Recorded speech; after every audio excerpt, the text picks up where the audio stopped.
Students, welcome back to the YouTube channel of Venus Public School. Today we are going to revise chapter 13, that is motion and time of class 7th.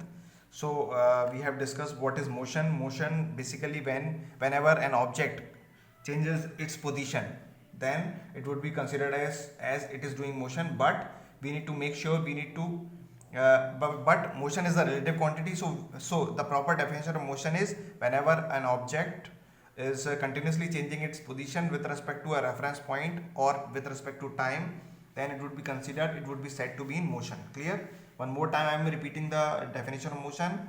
Motion, when an object is said to be in motion when it is continuously changing its position with respect to the reference point, any fixed reference point, or with respect to time. Okay, and motion could be of many types, that is linear, circular and oscillatory. So there are few examples through which we can understand all these types. Like linear motion, whenever a train is moving from one station to another, it is moving in a straight line, so it would be considered as linear motion. Circular motion, like planets, all the planets revolving around the sun in a circular motion. Clear? Oscillatory motion is pendulum. The best example is pendulum is an object which used to used to do to and fro motion along a mean position. It used to move to and fro. Clear? That would be considered as oscillatory motion. Clear? And there is another kind of motion which is non-periodic motion. That means whenever the motion is repeating itself in a fixed interval of time, like when like moon, it revolves around the earth in a fixed interval of time, in a fixed span of time. Clear? Similarly, earth is revolving around the sun in a fixed span of time. Clear? It completes its entire round in 365 days. Clear? So basically what is happening here, this would be considered as periodic motion when the period is fixed, but when the period is not fixed, then it would be considered as non-periodic motion. So this is about the motion, and we have also discussed motion is the relative quantity. You cannot say any object individually as it is in motion or not, like right now you are in motion or rest. So you cannot say I am in rest or I am in motion just by considering yourself only. Okay, you have to consider the reference point also. We have discussed it in the definition. We need any object is said to be in motion only when we compare it with a fixed reference point or with respect to time. Clear? So you are at motion all the time because you are placed at earth, and earth is continuously revolving around the sun, so you are always in motion. Clear? With respect to sun. But with respect to an object in your room, you would be considered to be in rest, because with respect to that particular reference point you would be at rest, you are not moving at all. Clear? So this is the difference. Now a motion could be slow or fast. Clear? A motion could be slow or fast, and again it is a relative quantity. So we cannot say individually, we cannot consider an object individually and can say whether the object is moving slow or fast. Okay, it is a relative motion, it is a relative quantity. So you need to compare that particular thing with other thing, whether it is fast with respect to the other thing or slow with respect to the other thing. Clear? So before moving further, we need to understand few terms like physical quantities. Okay, so what are physical quantities? Physical quantities are the quantities which are related to the physical phenomena. Like motion is a physical phenomenon. Okay, physical phenomenon means motion is kind of action or an event which can be measured. Okay, which can be measured with some scales, with some devices, like a chemical reaction which is happening around us, or a biological development which is happening around us cannot be measured. Clear? And even if could be measured, you need a physical quantity. Clear? You need a quantity which is having a number and a scale. Okay, like length and mass are the two examples of physical quantities. Length, if a length is increasing or decreasing, how you could measure it? You need to have a scale, and on that scale you need to have numeric values like 1, 2, 3, 4, as well as what is 1 representing 1 centimeter. Okay, you need a unit also. Clear? So what is a physical phenomenon? Physical phenomenon is a action which is happening around you, and when we call it physical, the phenomena which can be measured, whatever event is happening around you, if it is measurable, then you will be then it will be considered as physical phenomenon. Like you love your mother. Okay, you love your mother means love is a quantity, of course a quantity, a phenomenon. Okay, you love your mother, love is a phenomenon or a quantity. Clear? But how much? Is there any scale to measure it? Is there any numeric value you can express love, percentage of love? Is there any unit through which you can specify the unit? Is there any unit of love? Okay, so it is not a physical quantity. Physical, when physical words come in, that means there must be a scale through which we can measure that particular thing. Similar, so length and mass, time, length, mass, these are the examples of physical quantities which are associated with the physical phenomena. Like in motion, let us talk about motion. So in motion there are two things involved. Number one, position. When the object is changing its position, that means length. It is traveling through some length. Clear? So length is a quantity which comes in the discussion of motion. Length, number two. And second is time, because time is the reference point through which it is traveling. Clear? So we need to make sure that these two quantities are clear to us. Number one, length, and number two, time. Length, what is length? Length is always measured in meters. Clear? It could be millimeter, it could be centimeter, it could be meter, it could be kilometer. Okay, so the standard unit of length is meter. Clear?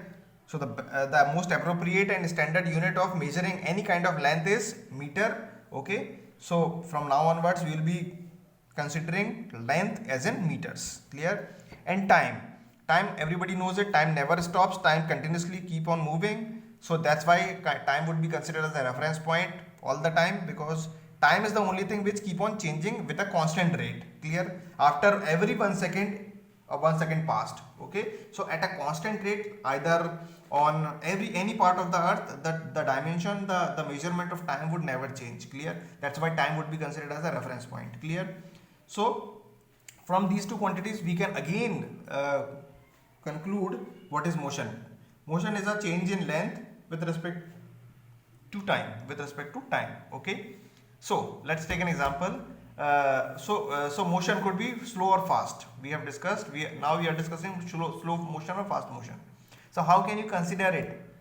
How can you understand whether the motion is slow or fast? You can consider it by using a method which is calculating its speed. If an object is moving with more speed, it is moving faster, and it is moving with less speed, it is moving slower. Now what is the speed? So speed is basically the length travelled in unit interval of time. That means if we have two objects x and y, x is changing its position from position A to position B. Okay, suppose these two are same lengths. Okay, suppose these are 10 meters. Okay, so x took 5 minutes to complete 10 meters and y took 10 minutes to complete 10 meters. So who is faster? X, of course, because f completed the same length in less interval of time. Clear? So length and time is interrelated, and that would tell us about the slow and fast of a motion, the slow and fast motion. Clear? So measurement of time we have already discussed, that is a time would be measured in seconds, but like how it come into existence, like second, how it come into existence. Today we are using the scale, the measurement of time, but how it come into existence. So basically our ancestors, they used to keep on like watching and observing the physical phenomena, out of which they have concluded, they have researched and concluded that earth is revolved around the sun in 24 hours. Sorry, it revolves around, it rotates on its axis in 24 hours. Okay, and it took 1 year to complete one revolution, and every day they put some sticks on the ground, and this stick changes it's the shadow of the stick is changing its position continuously, and thus they concluded that it took the entire day. They have divided into equal parts, and they have got 24 hours in a day, and thus they discovered the time. Okay. And there is a device, there is an older device which is used to measure the time, that is sundial. uh, this is the part which you will have to draw. You will have to like try to build a sundial during the holiday homeworks, so that I will share with you the process of making sundial. Okay, it is given in your book, or you can search internet, you search on internet how to prepare or make a sundial, and you will get thousands of videos on it, and you can draw your own sundial, make your own sundial. So basically sundial is used to measure the time with the help of shadow produced by the sun. Okay. And there are different units we have discussed. The scientists have discovered, that is second, minutes, hour, day, year, decades, century. These are the different units of measurement of time, and there are much higher units also that we will discuss later. So, and distance, again we have discussed, distance is measured in millimeter, centimeter, meter, kilometer. So these are the two physical quantities which we need while we are calculating speed. Now what is speed? We have already discussed. When an A and B object travels different lengths in same interval of time or unit interval of time, or are called speed. So speed is equals to distance traveled in given time. Speed is equals to distance traveled in given time, or speed per unit distance traveled in unit interval of time. When we are saying unit interval, we mean 1 minute. Unit interval means 1 minute or 1 second. Clear? So because second is the standard unit of time, so per second would be the distance is measured in meter and it is in second. So meter per second would be the unit of speed. Meter per second is the unit of speed. Clear? Speed is, so on the basis of speed we can say the motion is slow or fast. The body is moving slow or fast. So the speed is the rate of change in distance. Rate means with respect to time. So change in distance with respect to time will give us speed. Clear? There are a few examples through which, and this is a physical formula which would be considered as the formula of speed. Speed is denoted by S, and distance, total distance covered, is denoted by D, and total time taken is given by T. So S equal to D upon T would be a formula. Clear? So after that we need to understand what is uniform and non-uniform speed. So what is uniform speed? As the word says and as the term says, uniform. What is the meaning of uniform? Uniform means, okay, we will discuss it tomorrow. Uniform and non-uniform, rest of the chapter we will discuss tomorrow. Okay, thank you.